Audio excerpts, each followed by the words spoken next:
8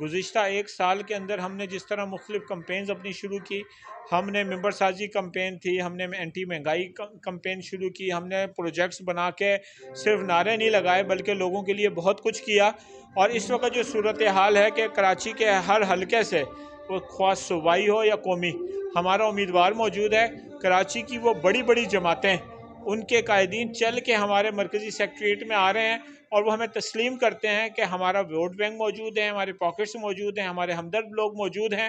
اور یہی وجہ ہے کہ ان بڑی بڑی پرانی جماعتوں نے، کہ جو 70 سال سے کام کر رہی ہیں، انہوں نے ہمیں قبول کیا اور ہمارے پاس چل کے آئے، کہیں سیٹ ایڈجسٹمنٹ کے لیے، کہیں حمایت کے لیے. یہاں تک کہ میئر کراچی مرتضیٰ وہاب صاحب یہ کہتے ہیں کہ ایک نئی سیاسی جماعت آئی اور ہر طرف ان کی کرسی نظر آتی ہے، شہر کراچی میں کہیں چلے جائیں. تو میں سمجھتا ہوں کہ اس سے بڑھ کے کوئی ثبوت نہیں ہے. تو آپ نے اب تک کسی سے سیٹ ایڈجسٹمنٹ کی ہے یا بات کی ہے، یا کسی سے چل رہی ہے آپ کی بات؟ مختلف جگہوں پہ ہمارے ساتھ مختلف سیاسی جماعتیں ہیں، آزاد امیدوار ہیں، جن کے ساتھ ہم نے سیٹ ایڈجسٹمنٹ بھی کی ہے، ان کی حمایت بھی کی ہے، ان سے حمایت لی بھی ہے. ہم یہ سمجھتے ہیں کہ جنرل الیکشن میں اگر آپ نے کامیاب ہونا ہے اور آپ نے سب کو ساتھ لے کے چلنا ہے، تو سولو فلائٹ کے بجائے جہاں آپ کے پاس جو ممکن ہے آپ لوگوں کو اپنے ساتھ میں لائیں تاکہ کامیابی یقینی ہو اور اس کے بعد اس علاقے کے لیے آپ کچھ کر سکیں. کیونکہ آپ کراچی کے امیر بھی ہیں تو اس لیے میں آپ سے ایک پورے کراچی کی بات بھی کرتا ہوں. کراچی جس کو روشنیوں کا شہر کہا جاتا ہے اور سمجھا جاتا ہے کہ یہ ہمارے ملک کی معیشت میں جو ایک ریڑھ کی ہڈی کا درجہ رکھتی ہے اور پورے پاکستان کو کراچی چلا رہا ہے، لیکن بدقسمتی سے کراچی کو کراچی کا اس کا حق نہیں مل رہا. اگر آپ کی سیاسی جماعت اگر پاور میں آتی ہے، اقتدار میں آتی ہے، تو آپ کراچی کے لیے سب سے سر فہرست کون سا کام کریں گے؟ دیکھیں، دو تین چیزیں ہیں کراچی کے لیے. ایک بات یہ ہے کہ کراچی کو نا ماں کا درجہ ہے. ملک بھر میں اگر کسی کو روزگار نہیں ملتا تو وہ کراچی آتا ہے اور وہ اپنی فیملی کے لیے کوئی مناسب روزگار تلاش کر لیتا ہے. مگر کراچی کے نوجوانوں کو جو پڑھے لکھے ڈگری ہولڈرز تھے، ان کو بائک رائڈر بنا دیا گیا، فوڈ پانڈا رائڈر بنا دیا گیا. ان کے لیے کوئی پراپر نوکری کا معاملہ نہیں. اس وقت سیاسی وابستگیاں یا سیاسی بھرتیاں، اس کا آپ تازہ ترین معاملہ یہ دیکھ لیں کہ کراچی کا جو باشعور اور تیز ترار نوجوان ہے، کہ اگر میں یہ کہتا ہوں کہ کسی گاؤں دیہات کا کوئی نوجوان کراچی آ کے چند سال رہتا ہے نا، وہ بھی شارپ ہو جاتا ہے. تو کراچی کے میٹرک اور انٹر بورڈ کے اندر جو رزلٹ دیے گئے ہیں، یہ وہ سیاسی بنیادوں پہ جو بھرتیاں کی گئی تھی، یہ اس کا شاخسانہ ہے. بلکہ اگلی بات یہ ہے کہ جو سرکاری تعلیمی بورڈ ہے، اس کو ختم کر کے پرائیویٹ بورڈ ان کی طرف لوگوں کو دھکیلا جا رہا ہے کہ یہاں تو رزلٹ نہیں ہے، تمہارے بچوں کا مستقبل تاریک ہو گیا ہے. اور وہ جو پرائیویٹ بورڈ ہیں وہ کون چلا رہا ہے؟ آغا خان بورڈ دیکھ لیں، ضیاء الدین بورڈ دیکھ لیں. ضیاء الدین بورڈ کے سربراہ کو آپ دیکھ لیں، اس کی سیاسی وابستگی کس کے ساتھ ہے. اسی کی صوبائی حکومت بھی یہاں پر موجود ہے، انہی کا میئر کراچی بھی موجود ہے. تو وہ مل کے یہ سارا کچھ کر رہے ہیں. ہم سمجھتے ہیں کہ سب سے پہلی چیز کراچی کا نوجوان ہے.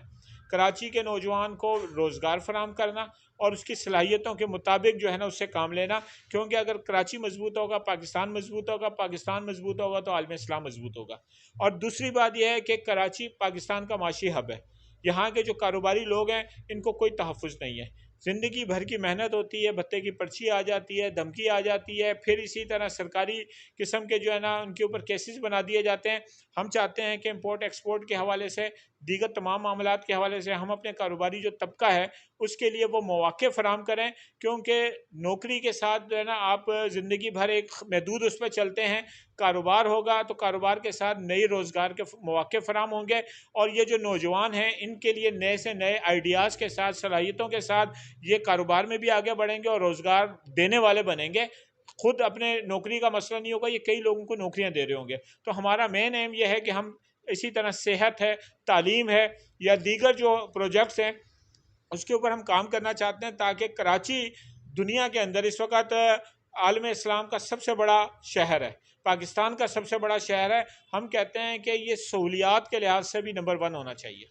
ندیم بھائی، آپ نے اگر نوٹ کیا ہو اس وقت جو مہنگائی آپ کو پتہ ہے عروج پہ ہے.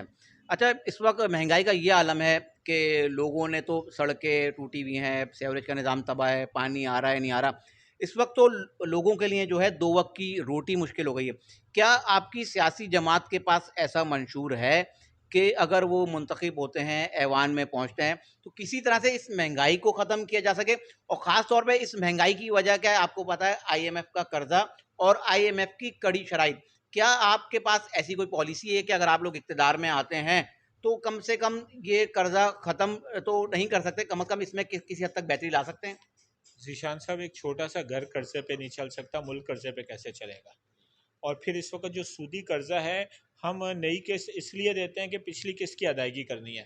ہم نے تو اپنے منشور کے اندر یہ واضح طور پہ رکھا ہوا ہے کہ ہم پاکستان کو سودی قرضوں سے نجات دلائیں گے، اور قرض کے بعد بجائے اپنی جو حیثیت ہے اس کے مطابق اپنے وسائل کو بڑھائیں گے تاکہ ہم اپنے کام کو کر سکیں۔ اور مہنگائی کنٹرول کرنے کا جو سب سے بڑا مسئلہ ہے، یہ بھی پچھلے دنوں پی ڈی ایم کی حکومت تھی، 16 مہینے جو مکس اچار حکومت میں اس کو کہتا ہوں، انہوں نے یہ کوشش کی کہ ہم موٹر سائیکل والوں کو تھوڑا سا پیٹرول سبسڈی پہ دے دیں، تو شٹ اپ کال آ گئی کہ آپ کون ہوتے ہیں یہ فیصلہ کرنے والے، یہ آئی ایم ایف فیصلہ کرے گی، آپ کو پہلے یہ ثابت کرنا پڑے گا ہم نئے ٹیکسز لگا رہے ہیں، پیٹرول کی قیمتیں بڑھا رہے ہیں، بجلی کی قیمت بڑھا رہے ہیں، پہلے آپ کو یہ ثابت کرنا پڑے گا کہ ہم آپ کا قرض جو ری شیڈول ہو رہا ہے آپ کو واپس کریں گے، پھر اس کے بعد آپ کو نئی قسط جاری ہوگی۔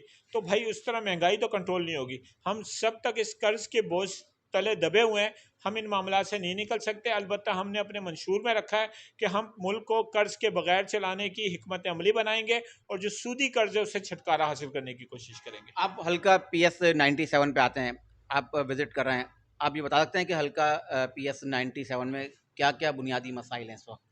دیکھیں، اگر مسائل کی کسی بھی دنیا بھر میں مسائل کی آپ لسٹ بنانا چاہیں، وہ سارے PS97 میں موجود ہیں۔ اگر آپ مجھ سے یہ سوال کرتے ہیں یہاں سہولت کیا ہے، تو میں آپ کو صفر کا جواب دیتا کہ یہاں صفر سہولت ہے۔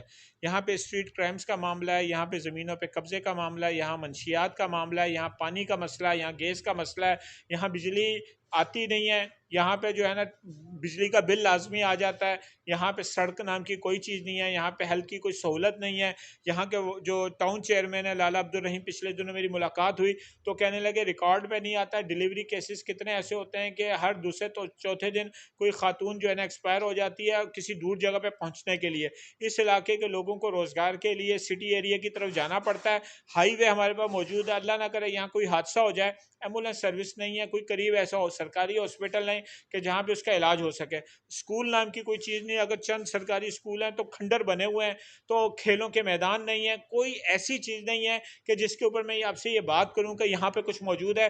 میں اگر مختصر یہ کہوں کہ ہم نے تھرپارکر میں، بلوچستان میں، سندھ کے دور دراز علاقوں میں جا کے کام کیا، ہم کہتے ہیں کہ شاید ان علاقوں کی صورتحال اس سے زیادہ بہتر ہے جو یہاں پہ صورتحال بدتر ہے، اور اگر کسی کی آنکھ پہ پٹی باندھ کے یہاں اتار دیا جائے، اس کو گھما پھرا کے بتایا جائے کہ بتاؤ گیس کرو یہ کون سا شہر ہے، وہ کبھی بھی یہ نہیں ماننے کو تیار ہوگا یہ کراچی ہے۔ اچھا، یہ بتائیں کہ آپ کا جو حلقہ ہے اس میں زیادہ تر گوٹ ہیں، اچھا گوٹ میں زیادہ تر یہ شکایات رہتی ہیں کہ یہ انتھرائزڈ ہیں، غیر قانونی ہیں، آئے دن جو ہے یہاں مشینریز لگ جاتی ہیں ان گوٹوں کو توڑنے کے لیے، تو اس حوالے سے آپ کا بھی شکایت آئی ہوں گی، اس پہ آپ نے کوئی پالیسی ترتیب دی ہے یا اس پہ آپ نے کچھ سوچا آگے کے لیے؟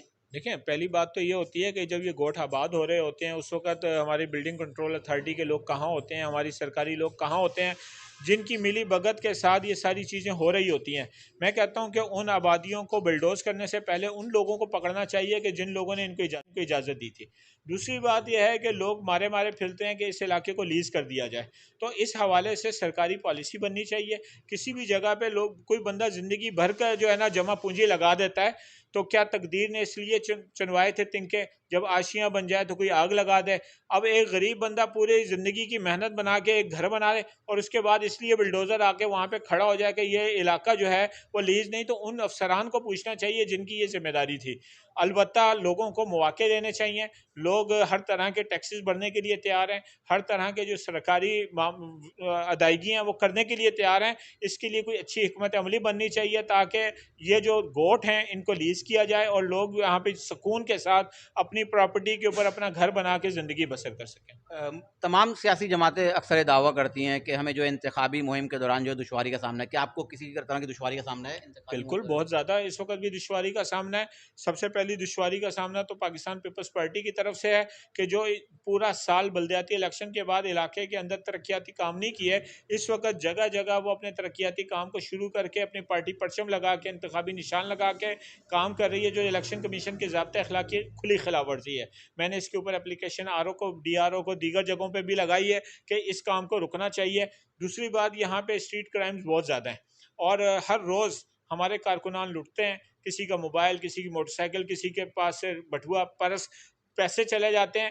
ہم نے اپنی اس کمپین کے حوالے سے دوسرا کام یہ کیا ہے کہ رات کو لیٹ نائٹ کے بجائے ہم نے کہا 8 بجے ہم اپنی کمپین کو ختم کریں, کیونکہ یہاں اسٹریٹ کرائمز بہت زیادہ ہیں. تیسری بات یہ ہے کہ اس علاقے کے اندر ایسا محسوس ہو رہا ہے کہ الیکشن کمپین, کیونکہ حلقہ بندی کے دوران بھی یہ کام کیا گیا, بلدیاتی الیکشن میں بھی, کہ ایسا لگتا ہے کہ یہاں پہ جو پریزائڈنگ آفیسرز اور دیگر چیزیں جو ذمہ داران لگائے جا رہے ہیں وہ ان کا جھکاؤ ایک مخصوص سیاسی جماعت کی طرف ہے جو شہر اور صوبے کے حکمرانی کا دعویٰ کرتی ہے. تو ایسی صورت میں الیکشن کمیشن سے بالخصوص درخواست کروں گا کہ یہاں پہ الیکشن کو شفاف طریقے سے کیا جائے, جو ضابطۂ اخلاق کی خلاف ورزیاں ہیں اس کو روکا جائے, اور عوام کو یہ حق دیا جائے کہ وہ خود سوچ سمجھ کے جس کا فیصلہ کرنا چاہتے ہیں اس کا فیصلہ کریں. کیونکہ ابھی آپ کی نئی جماعت ہے اور آپ اگر الیکشن لڑتے ہوئے تو آپ کو پتہ ہے اس طرح سے آپ کامیابی حاصل نہیں کر سکیں گے, لیکن اگر جتنے بھی آپ کے جو ہے ممبر جو ہے صوبائی یا قومی اسمبلی میں پہنچتے ہیں تو آپ کیا سمجھتے ہیں کون سی سیاسی جماعت اس وقت بہتر ہے جس سے آپ اتحاد یا الحاق کر سکتے ہیں؟ میرا خیال ہے یہ قبل از وقت ہے یہ بات. اس کی وجہ ہے کہ یہ بھی تو دیکھنا پڑے گا کہ اور کون کون سی اسمبلیوں میں پہنچ رہی ہیں.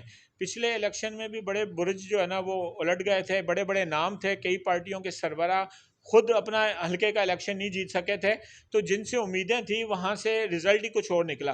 تو میں سمجھتا ہوں کہ سب سے پہلے تو 8 تاریخ مکمل ہونی چاہیے, پراپر رزلٹ آ جانا چاہیے, اس کے بعد یہ دیکھا جائے گا کہ کون اسمبلی میں اور کس کے ساتھ بیٹھنا. ندیم بھائی, ہمارے چینل سب سے پہلے پاکستان کے توسط سے آپ جو ہے PS 97 کی عوام سے کیا اپیل کریں گے کہ وہ احمد ندیم بھائی کو جو ہے ووٹ کیوں دیں؟